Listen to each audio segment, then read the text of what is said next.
Your brain betrays you every single day. Not in dramatic ways, in quiet moments. When you open your banking app, see that balance, and close it immediately. When you promise yourself you'll review your finances this weekend, then don't. When saving for retirement feels about as appealing as watching paint dry. Here's what's happening inside your skull. Your brain craves dopamine. This neurotransmitter floods your system when you experience pleasure, anticipation, reward. It's the chemical that makes you feel alive, engaged, motivated. Spending triggers dopamine. New shoes, dopamine rush, restaurant meal, another hit. Online shopping at midnight? Your brain lights up like a Christmas tree. Saving money? Your brain treats it like Brussels sprouts, necessary, perhaps exciting, never. But researchers at the University of Pennsylvania discovered something remarkable. They found a way to hijack your brain's reward system to make saving feel as good as spending, to turn the most boring financial task into something you actually look forward to. They call it temptation bundling. I call it the dopamine hack. And it works. Let me tell you about Sarah. Sarah earns good money. She's 53, works in marketing, pulls in around $70,000 annually. Smart woman, organized, successful. Her retirement account, practically empty, not because she's reckless. She isn't buying sports cars or taking luxury vacations. She simply cannot make herself save. Every month, she opens her financial app with genuine intentions. Every month, she closes it within seconds. The task feels oppressive, heavy, like trying to enjoy homework. Sarah represents millions of Americans. Recent research from behavioral economists confirms that present bias, our tendency to value immediate rewards over future benefits, undermines financial planning across all income levels. Here's the cruel irony. Sarah knows she should save. Understanding doesn't help. Knowledge doesn't motivate. Her brain categorizes saving as a should behavior, something beneficial eventually but unrewarding now. Psychologists distinguish between want activities and should activities. Wants deliver instant gratification, checking social media, watching your favorite show, eating dessert. Your brain releases dopamine immediately. Shoulds provide delayed benefits. Exercising, studying, saving money. Your brain receives zero dopamine today. Maybe rewards arrive in months or years. Your neural circuitry doesn't care about maybe or later. The prefrontal cortex, responsible for planning and self-control, battles the limbic system, which processes emotional reactions and rewards. When you contemplate saving versus spending, you're watching these brain regions fight. Usually, the limbic system wins. It operates faster, stronger, more automatically. David Leibson, an economist who studies these patterns, introduced the concept of present bias in his dissertation during the mid-90s. He demonstrated mathematically why people consistently choose smaller immediate rewards over larger delayed ones. Not because they're stupid, because their brains discount future value exponentially. You might rationally agree that having security in retirement matters tremendously. Yet when you face the choice between saving today versus buying something you want now, your brain transforms that distant retirement into something abstract, unreal, disconnected from your current self. Research from psychologist Hal Hershfield showed that people treat their future selves almost like strangers. Brain imaging studies reveal that when you think about yourself in 30 years, your brain activates the same regions it uses when thinking about other people, not yourself. This explains why saving feels so difficult. You're essentially trying to transfer money from present you to some stranger you'll become decades from now. Your brain sees no immediate reward. It rebels. Catherine Milkman had a problem. She's a professor at Wharton, studies behavioral economics, understands human motivation at the neural level. She knew exercise was important. She wanted to work out regularly. She hated going to the gym. Then she discovered page-turner novels, the kind you cannot put down, mystery thrillers, fast-paced fiction, the type of books that make you miss your subway stop because you're so absorbed. Milkman made herself a rule. She could only listen to these addictive audiobooks while exercising. Nowhere else. Not during her commute, not while cooking dinner, only at the gym. Suddenly, she wanted to go to the gym. Not because exercise became more enjoyable. It remained just as sweaty and exhausting because now her brain associated the gym with intense pleasure. That dopamine rush from a gripping story became linked to the treadmill. She went from struggling to exercise once weekly to hitting the gym 5 days straight. Milkman wondered, could this principle help other people? She designed an experiment to find out. She recruited participants who wanted to exercise more, typical people struggling with motivation. She gave some participants iPods loaded with page-turner audiobooks. The catch? They could only access these iPods at the gym. The devices stayed locked in gym lockers. Want to find out what happens next in the story? Get yourself to the gym. The results stunned even Milkman. Participants with gym-only audiobook access visited 51% more frequently than the control group. They didn't just go once and quit, they kept returning, week after week. Their gym visits increased by almost half simply because Milkman bundled a want activity with a should behavior. Even participants who merely received encouragement to self-restrict their audiobooks to the gym without the locked iPod increased their visits by 29%. Think about what happened neurologically. These participants created a consumption complementarity. Their brains began releasing dopamine when they anticipated the gym visit.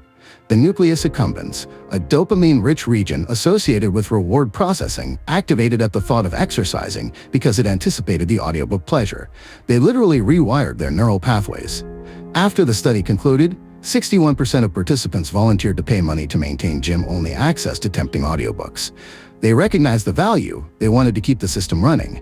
They'd experienced firsthand how temptation bundling overcame their present bias. Dopamine doesn't just influence exercise habits, it fundamentally shapes every financial decision you make.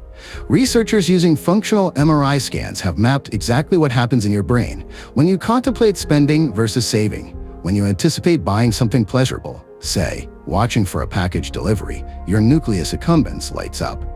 Dopamine floods the system. You feel anticipation, excitement, motivation. Your brain interprets this as valuable, important, worth pursuing.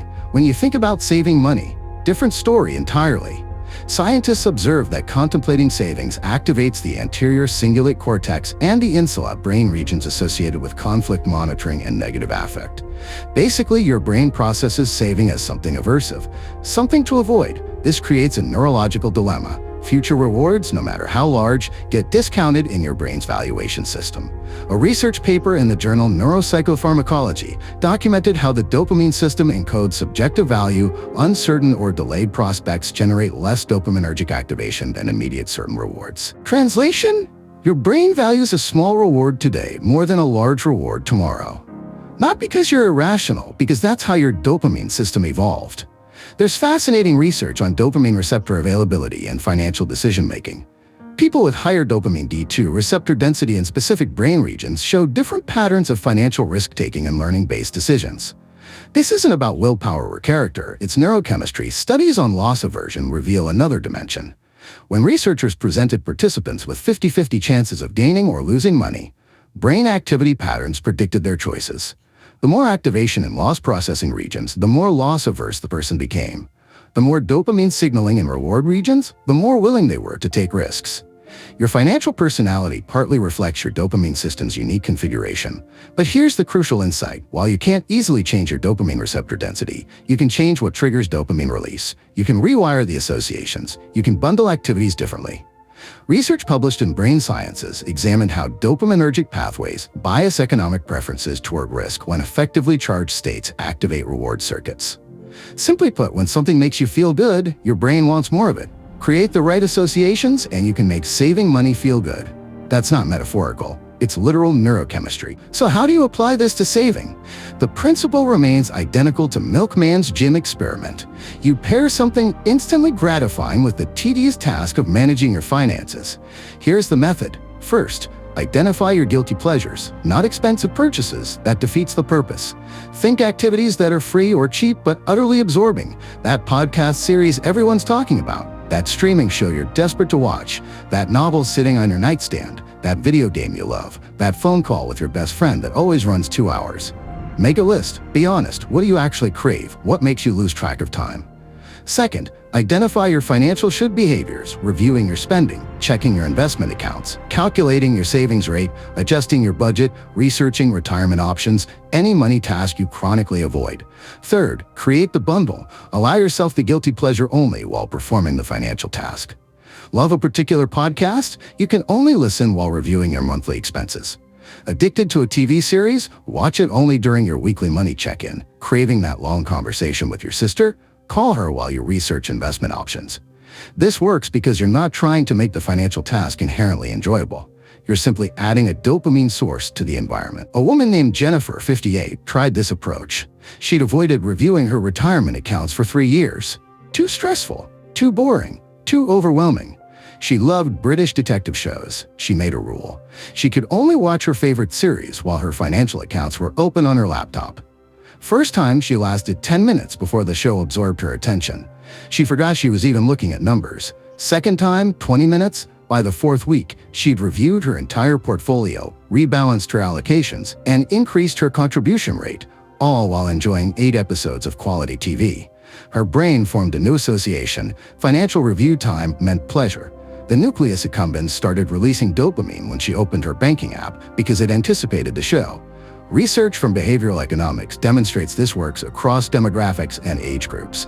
A field study involving nearly 7,000 participants found that simply giving people audiobooks and encouraging temptation bundling increased the likelihood of completing a desired behavior by 10 to 14% during the intervention, and effects persisted up to 17 weeks afterward. Think about that. A simple psychological trick created behavior change that lasted months beyond the initial intervention.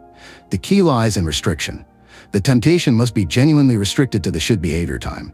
If you allow yourself a guilty pleasure everywhere, the bundle dissolves. Your brain needs the association to be exclusive, consistent, reliable. Why does this approach succeed when willpower fails? Because you're working with your brain instead of against it. Traditional financial advice essentially tells you to try harder, be more disciplined, sacrifice now for rewards later. This ignores fundamental neuroscience. You cannot willpower your way out of present bias any more than you can willpower yourself to enjoy pain. Temptation bundling acknowledges that your brain craves immediate rewards. Instead of fighting this, you harness it. Research on commitment devices, mechanisms that restrict future choices, shows mixed results. Some people benefit from literally locking their money away. Others find such approaches too restrictive and abandon them. Temptation bundling works differently. It makes the behavior itself rewarding rather than forcing compliance through barriers. Studies on the fresh start effect reveal that people feel extra motivated after temporal landmarks, New Year's, birthdays, Mondays.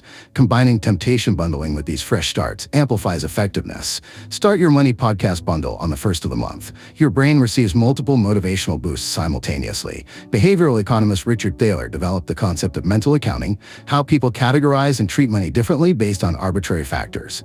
Most people find saving from current income much harder than saving from unexpected windfalls. Temptation bundling shifts saving into a different mental category. It stops being a sacrifice and becomes part of an enjoyable routine. The research on self-control shows it operates like a muscle.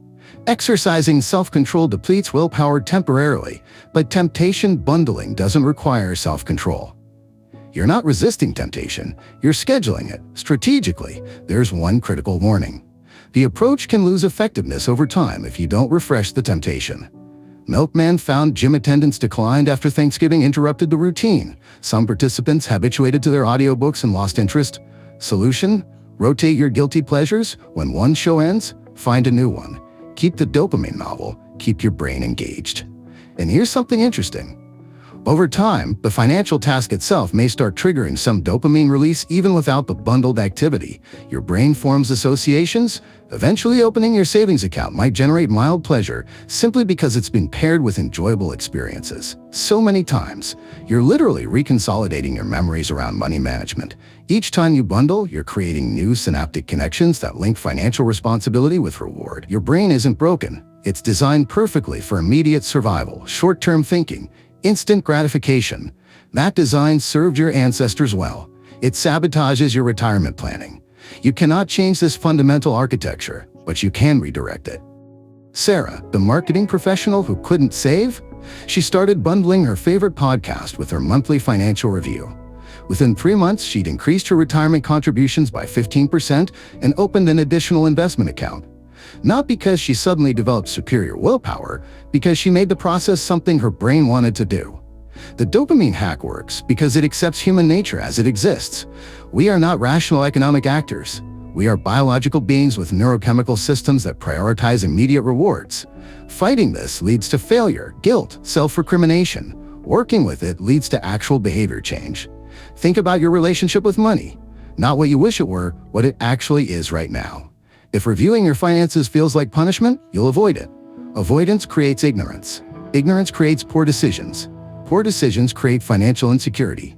Break the cycle. Bundle something you genuinely crave with the money task you genuinely avoid. Make the rule absolute. Make the pleasure exclusive to that specific time. Watch what happens to your behavior when your brain starts anticipating dopamine instead of dreading boredom. This isn't about discipline or sacrifice. It's about intelligent design of your behavioral environment. It's about manipulating your neurochemistry in your favor, instead of letting it manipulate you. 51% more gym visits from audiobooks. Similar effects appear across every domain where people struggle with should behaviors. Why not your savings rate, your future self?